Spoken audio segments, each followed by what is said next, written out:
I've liked the week we've had of preparation, and I thought the guys have attacked it that way and finish up today, and looking forward to the game.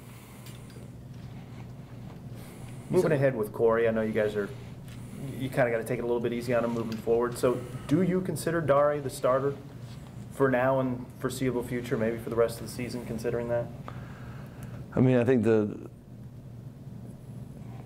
there's so much can happen the rest of the year. You know, no one's crowned with anything, right? But yeah, I think Dari's been tremendous, and I thought Corey gave us a heck of a lift last week. And you know what? Each day, each week, presents its own opportunities. You know, I'm not concerned about it. If you know, I'm excited to I think we get Taiwan back, you know, and start getting some health there. So, you know, I think within the room they're not concerned about that, and I know as a team we're not concerned about that. So I don't know if we really got to get into. I hadn't even thought about, like, okay, who's the starter? Who's, you know, I think they all know, and you want them to be able to contribute, and they know how and where they can contribute, and that's what you like. Taiwan is back this week for you? Yeah. Oh, okay. How did he look? Thought I'd get ahead of that one on you, Jeff. I was going to ask about your kicker. I'm more concerned about Taiwan. What did he do this week that maybe he wasn't able to do before? Just show you? Practice. Practice, okay. Like for the whole week. He was able to do some stuff, but not everything last week. Arthur practiced. That's good. Should get him back. Not sure yet on Steffes, and Andy did a little bit. We'll see kind of how today goes. You're facing another interim coach. There's 10 coaching openings right now and 9 interim coaches in FBS. Yeah. What's going on there? What do you? It seems like it hasn't been like that before. You know, I will say this, that for us this week getting ready, you know, you watch the tape, and the guys at, you know, Maryland, they're playing hard. They're playing, you know, it doesn't look like some teams maybe where there's chaos and it's gone. But I don't know why. I mean, I guess people are wanting to make their decisions sooner, and but it doesn't seem normal by any means. Is that a red flag for your profession, do you think? Do you see it that way? Maybe ADs losing patience, or? I think I've kind of believed that as the money got greater, the time is less, and I don't try to overthink what other people are thinking, but I think that's the trend. Well, is there something special you hit on a little bit before about playing an interim coach? Can that pose problems in and of itself, unfamiliarity, or teams that really all of a sudden get a shot in the arm, or?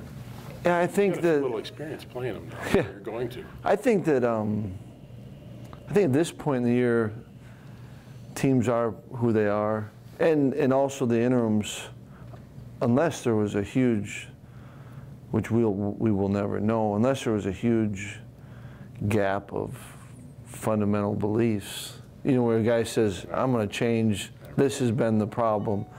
I think you kind of see them stay within who they are, and what I've noticed, you know, I thought this before playing Illinois, I think this now is that the players are playing hard. Like, you know, you see the effort, you see them running, you see them, I think you can kind of tell on film when guys are enjoying playing, and you see that, so it's not like it's spinning the other way, which I suppose could be at some places.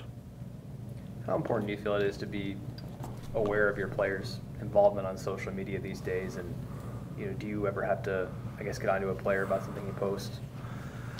I think you're always looking for moments where you can help, you know, kind of those teachable moments, help a guy grow. You know, we try to track our guys and see it. I'm not on it, and so therefore I'm relying on others. I think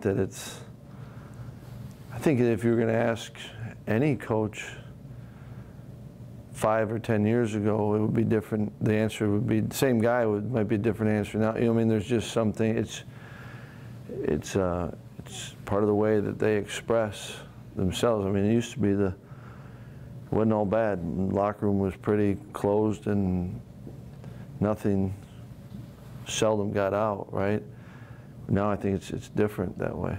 But you try to always be around, you know, have an idea of what you're going to. I'm still enjoying it, but working on getting to know this group, and when you get to know them. But even when I was with guys for a number of years, you'd see some of their stuff, and you'd want to make sure, you know, I was just going to copy this and send it to your mom. You good with that? Whoa, coach, wait, right? But the mom can get on it anyways. But I think that's what they tell me, so I don't know. Is there a sense of urgency? You said, I think last week, that limited opportunities. Now there's only 3, you know, regular season games left with your players. Absolutely. I mean, players spend a lot of time getting ready to play games and for the season. And each game that goes by, that's one in the books and one less opportunity. So there's no doubt that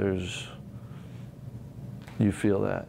And I think that's why I've loved being around this group right now. And I think the way that they work and practice helps them maximize this Saturday. And I think they know that the season goes fast, and I think we got a chance if they keep believing and working that way. Joe's been so integral for this defense that's played so well, semifinalist now for the Lombardi Award. Can you just describe how important he has been each week to how well you guys have played on defense?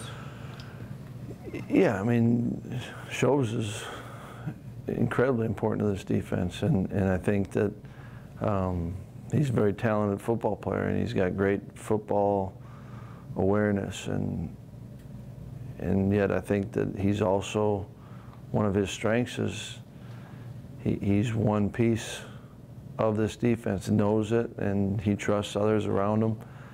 And I think it's a great example of an individual that's earned the right to be in those discussions, on those lists, but also that you're on those lists because of what your team, you know, what the defense is doing. You know, they go hand in hand, and yet he's worthy of it, you know, but I don't know if you're in that discussion if you're not having team success, and therefore, and Chobes would be the first one. I would guess that it's not just him. They're individual awards, but you don't get them on your own.